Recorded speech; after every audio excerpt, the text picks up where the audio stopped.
Alliance वैसे ही इस धरती पर से विलुप्त हो जाएगा जैसे किसी समय में डायनासोर हुए। लोजपा रामविलास की सांसद शांभवी चौधरी ने लोकसभा में दिया गर्दा भाषण। विपक्ष की बोलती बंद कर दी शांभवी चौधरी ने। नमस्कार, आप आर्यन खबर देख रहे हैं, मैं हूं परमवीर सिंह। लोकसभा में आज समस्तीपुर से लोजपा रामविलास की सांसद शांभवी चौधरी ने जोरदार भाषण दिया है। लोकसभा में विपक्ष को शांभवी चौधरी ने जोरदार तरीके से घेरा है और केंद्र सरकार के द्वारा किए जा रहे कामों को भी गिनवाया है और दलित उत्थान को लेकर भी उन्होंने गजब का भाषण दिया है। तो देखिए शांभवी चौधरी लोकसभा में क्या कह रही हैं। आम बजट के समर्थन में अपने पार्टी का जो पक्ष है उसको रखने के लिए खड़ी हुई हूँ। बधाई दूंगी हमारे यशस्वी प्रधानमंत्री श्री नरेंद्र मोदी जी का और माननीय वित्त मंत्री श्री निर्मला सीतारमण जी का, जिन्होंने सफलतापूर्वक अपना 8वां बजट इस सदन में पेश किया है। पूरे बिहार की ओर से उनका आभार व्यक्त करूंगी, वित्त मंत्री का आभार व्यक्त करूंगी कि जब वो बजट को इस सदन में प्रस्तुत कर रही थी तब वो बिहार की बेटी पद्मश्री दुलारी देवी द्वारा जो उनको मिथिला पेंटिंग की साड़ी भेंट की गई थी वो पहनकर वो अपने बजट का भाषण दी थी। इससे बिहार का गौरव, बिहार का सम्मान बरकरार रहा है। 2037 तक विकसित भारत के निर्माण में सर ये बजट एक अहम भूमिका निभाएगी और सिर्फ भारत को विकसित बनाने में ही नहीं, बिहार को भी विकसित बनाने में और बिहार के विकास को एक नई गति प्रदान करने में ये बजट एक बहुत महत्वपूर्ण भूमिका में रहेगी। कहीं हमने पढ़ा था कि the be in the budget stands for Bihar, और ये बात सत्य है कि आज बजट का बी बिहार के लिए, क्योंकि जब विपक्ष की सरकार थी तो बीमारों का बी बिहार के लिए होता था। हमने वो लंबा सफर तय करके आज एनडीए सरकार की वजह से हम यहाँ पर खड़े हैं। पूरे विश्व को शून्य देने वाले आर्यभट्ट, जो पूरे विश्व को शून्य दिए थे, उनका जन्म बिहार में हुआ था और ये वही शून्य है जो दिल्ली विधानसभा चुनाव में कांग्रेस पार्टी को आई थी। और अगर आज बिहार को 2 शून्य अधिक मिल रहे हैं तो विपक्ष को इतनी तकलीफ क्यों हो रही है? जिस सरकार ने बिहार में विकास लाए हैं, बिहार हमेशा उनका आभारी रहेगा। हम उस बिहार की बेटी हैं सर जो इस देश की रीढ़ की हड्डी है। वो चाहे आपके कॉर्पोरेट सेक्टर्स हो, वो चाहे आपके सॉफ्टवेयर आईटीज हो, वो आपके इंफ्रास्ट्रक्चर को खड़ा करने वाले मजदूर हो, वो आपके घर के सहयोगी हाथ हो। हर घर में सर एक बिहारी है, आपके घर को घर बनाने वाला आदमी बिहारी है। बिहार का उत्थान अब अडिग है और बिहार के विकास में अब कोई भी बाधा नहीं आएगी। रीजनल फेवरेटिज्म की बात करते हैं सर, 2004 में डीएमके पार्टी के समर्थन के लिए तमिल को क्लासिकल लैंग्वेज घोषित कर दिया गया था और उसके लिए एक यूनिवर्सिटी की स्थापना भी की थी। तब बिहार वासी को और बिहारियों को कोई दिक्कत नहीं था, पर आज जब बिहार को ज्यादा मिल रहा है तो विपक्ष को इतनी तकलीफ क्यों हो रही है? बिहार में आज जीडीपी का मतलब है ग्रॉस डोमेस्टिक प्रोडक्ट, बट जब विपक्ष की सरकार थी तो बिहार में जीडीपी का मतलब था गुंडागर्दी, डकैती और पॉवर्टी। हम बिहार में जमीनी स्तर पे काम करते हैं, इन लोगों ने बिहार में जमीन हड़पने के लिए काम किया है। हम दोनों में बस यही अंतर है। संविधान विरोधी कहते हैं और नेता प्रतिपक्ष भी जब राष्ट्रपति अभिभाषण के धन्यवाद प्रस्ताव में बोल रहे थे तो जितने बार उन्होंने भारत का नाम नहीं लिया था उससे ज्यादा वो चाइना के बारे में बात कर रहे थे। और ये इनका एक ट्रेडिशन रहा है कि चाइना के मॉडल से ये बहुत प्रभावित रहते हैं। नेशनल एडवाइजरी काउंसिल भी चाइना से प्रेरणा लेकर के ही स्थापित की गई थी। हम राहुल गांधी जी को बस यही कहना चाहेंगे, राहुल गांधी जी, ज्यादा चीनी देश के लिए और सेहत के लिए, दोनों के लिए हानिकारक है। इंडिया अलायंस को देखते हैं सर तो एक गाना याद आता है। इंडिया अलायंस को देखते हैं तो एक गाना याद आता है, देख जमाने की यारी बिछड़े सभी बारी बारी।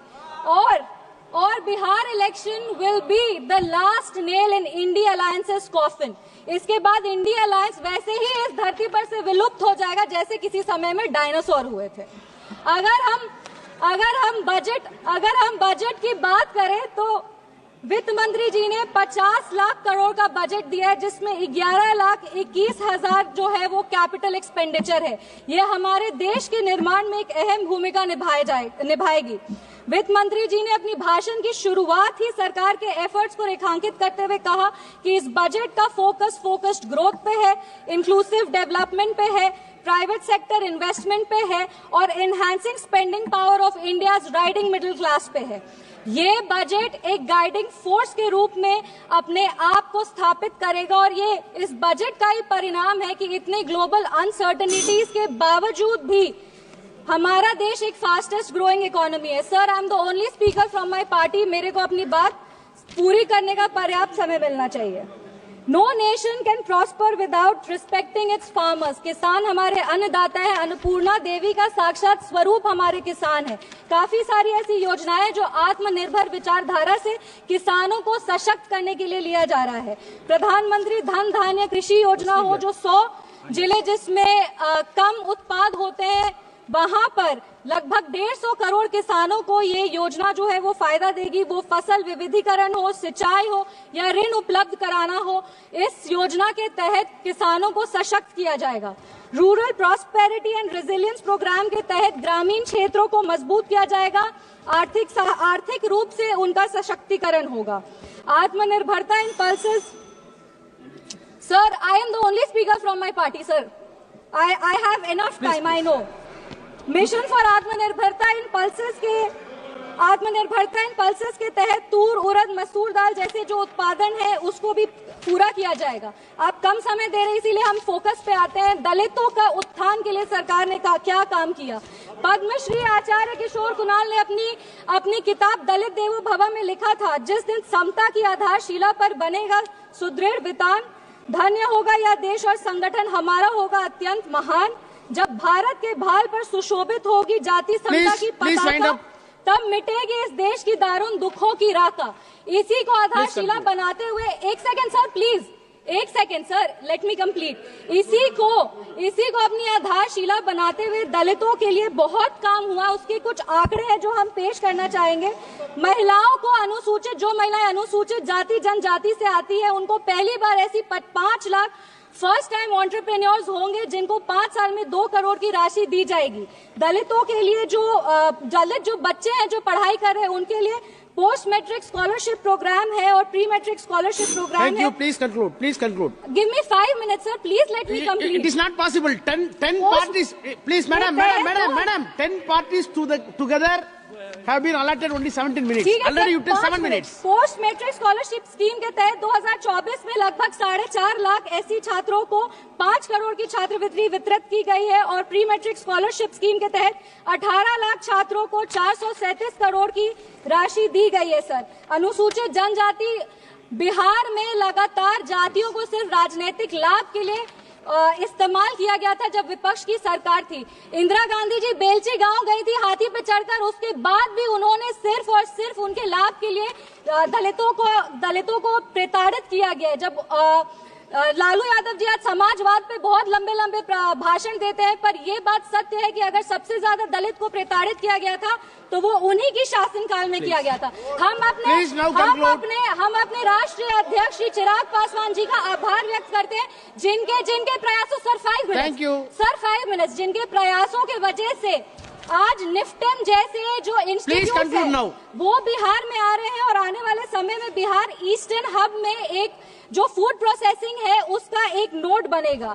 आईआईटी पटना को विस्तृत किया जाएगा। Sir 2 minute. Thank you. Sir please 4 पंक्ति पढ़कर हम अपने वाणी को विराम दे रहे हैं। सर, बिहार के गौरव को और बिहार की जो इतिहास रहा है उसको बार बार इस सदन में उछाला जाता है। बिहार के खिलाफ कई सारी बात विपक्ष कहते हैं। 5 पंक्ति सर हम पढ़ेंगे।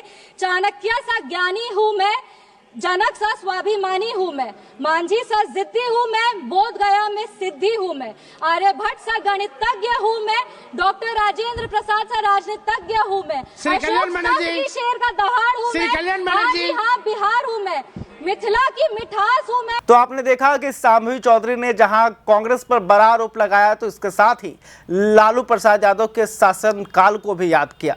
शाम्भवी चौधरी ने कहा कि आरजेडी के शासनकाल में सबसे अधिक दलितों पर अत्याचार हुआ है। बीजेपी और एनडीए की सरकार जो है दलितों के उत्थान के लिए लगातार काम कर रही है। साथ ही उन्होंने चिराग पासवान को आभार जताया कि वो बिहार और देश के लिए इतना कुछ कर रहे हैं।